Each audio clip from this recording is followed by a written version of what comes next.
பிரியமானவர்களே, இயேசு ரட்சகரை நாமத்தில் உங்களை அன்போடு வாழ்த்துகிறேன். ஆண்டவர் உங்களை ஆசீர்வதிக்கும்படி ஒரு வசனத்தை வாசிக்கிறேன். 3ஆம் சங்கீதம் 8ஆம் வசனம். ரட்சிப்பு கர்த்தருடையது, தேவரீருடைய ஆசீர்வாதம் உம்முடைய ஜனத்தின் மேல் இருப்பதாக. ரட்சிப்பு கர்த்தருடையது, தேவரீருடைய ஆசீர்வாதம் உம்முடைய ஜனத்தின் மேல் இருப்பதாக அப்படின்னு சொல்லி வசனம் சொல்லுகிறது. அப்போ கர்த்தருடைய ஆசீர்வாதம் யார் மேல இருக்கணும் அப்படின்னா, ஆண்டவருடைய ஜனத்தின் மேல் இருப்பதாக. அப்போ ஆண்டவருடைய ஜனத்தின் மேல் ஆசீர்வாதம் இருக்கணும், அது இருப்பதாக அப்படின்னு சொல்லப்பட்டிருக்கு. செய்வாயாக, இதை செய் அப்படின்னு சொல்லி. அப்போ இது அவர் ஆர்டர் போல ஆண்டவர் என்ன பண்ணிருக்கீங்க, வசனம் சொல்லுகிறது, ஆசீர்வாதம் உம்முடைய ஜனத்தின் மேல் இருப்பதாக அப்படின்னு சொல்லி. அப்போ அப்படி ஒரு ஆசீர்வாதமான ஒரு வார்த்தை.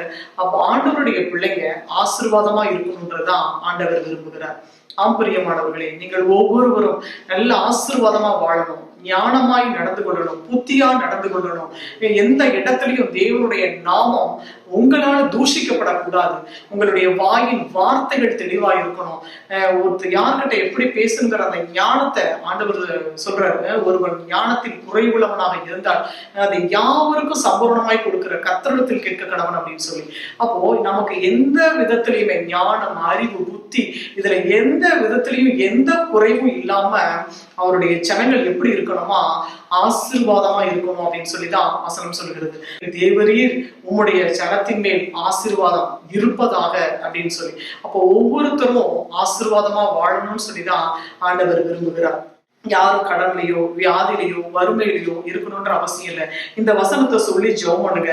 ரட்சிப்பு கர்த்தருடையது, தேவரீருடைய ஆசீர்வாதம் உம்முடைய ஜனத்தின் மேல் இருப்பதாக என்று நீ சொல்லி இருக்கிறீரே ராஜா. என் குடும்பத்தை ரட்சிங்க, எங்களை ரட்சிங்க ஆண்டவரே, எங்க கிராமங்களை ரட்சிங்க, எங்க ஆண்டவரே எங்க சொந்த பந்தங்களை ரட்சிங்கன்னு சொல்லி நீங்க ஜெபம் உங்களுதா இருக்கணும். ரட்சிப்பு கர்த்தருடையதுன்னு தான் வசனம் சொல்லுகிறது. ஜெபம் நம்மளுடையது, ரட்சிப்பு கர்த்தருடையது. பாருங்க, குதிரை யுத்த நாளுக்கு ஆயத்தமாக ஜெயமோ கர்த்தரால் வரும் அப்படின்னு சொல்லி சொல்லப்பட்டிருக்கு. அப்போ குதிரை யுத்த நாளுக்கு ஆயத்தமாக்கப்படணும். அப்ப நாம ஆயத்தப்படணும். நம்ம ஆயத்தப்படும் பொழுது அது ஆண்டவர் நமக்கு நன்மைக்கு எதுவா நடத்துவார், அது ஆசீர்வாதத்துக்கு எதுவா நமக்கு நடத்தி தருவார்.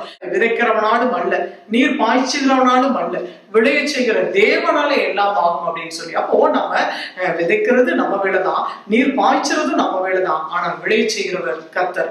அப்போ உம்முடைய ஜனத்தின் மேல் ஆசீர்வாதம் இருப்பதாக அப்படின்னா, நம்ம ஆசீர்வதிக்கப்படுறதுக்கு நம்ம எதையாவது செய்யணும். ஒன்னும் செய்யாம ஆசீர்வாதம் வராது.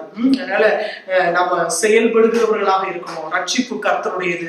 ரட்சிப்பு கர்த்தருடையனா ஜெபம் நம்முடையது. நம்ம ஜெபிக்கிறவர்களாக செயல்படுகிறவர்களாக இருக்கும் பொழுது தேவன் நம்ம ஒவ்வொரு ஆண்டவருடைய பிள்ளைகளை ஆசீர்வதித்து, நிறைவாக ஆசீர்வதித்து, நிறைவான ஆசீர்வாதம் உங்கள் ஒவ்வொருவர் மேலும் தங்கி இருக்கும்படிக்கு அவர் விரும்புகிறார். ஆசீர்வதித்து ஜனங்களை மகிழ செய்து பெருக பண்ணும்படி ஆண்டவர் விரும்புகிறார். நாம் ஜெபிப்போம். சர்வவல்லமையுள்ள எங்கள் அன்பின் பரலோக பிதாவே, அப்பா உமக்கு நன்றி செலுத்துகிறோம் சாமி. உம்முடைய ஜனத்தின் மேல் ஆசீர்வாதம் இருப்பதாக என்று வசனம் சொல்லுகிறது ராஜா. உம்முடைய இதை கேட்கிற பார்க்கிற ஒவ்வொரு ஜனத்தின் மேலும் உம்முடைய ஆசீர்வாதம் தங்கட்டும் இயேசுவின் நாமத்தில். உம்முடைய ஜனங்கள் ஆசீர்வாதமாய் இருப்பார்களாக. உம்முடைய ஜனங்கள் இயேசுவின் நாமத்தில் ஆசீர்வதிக்கப்படுவார்களாக ராஜா. ஒரு நன்மையும் குறைவில்லாதபடிக்கு கர்த்தருடைய ஆவியானவர் தாமே உம்முடைய ஜனங்களை நீர் ஆசீர்வதித்து நீர் மகிழ பண்ணும்படியாய் இயேசு ரட்சகரின் நாமத்தில் ஜெபிக்கிறோம் பிதா. ஆமென், ஆமென். பிரியமானவர்களே, கர்த்தர் உங்களை ஆசீர்வதிக்க வல்லவராய் இருக்கிறார். God bless you.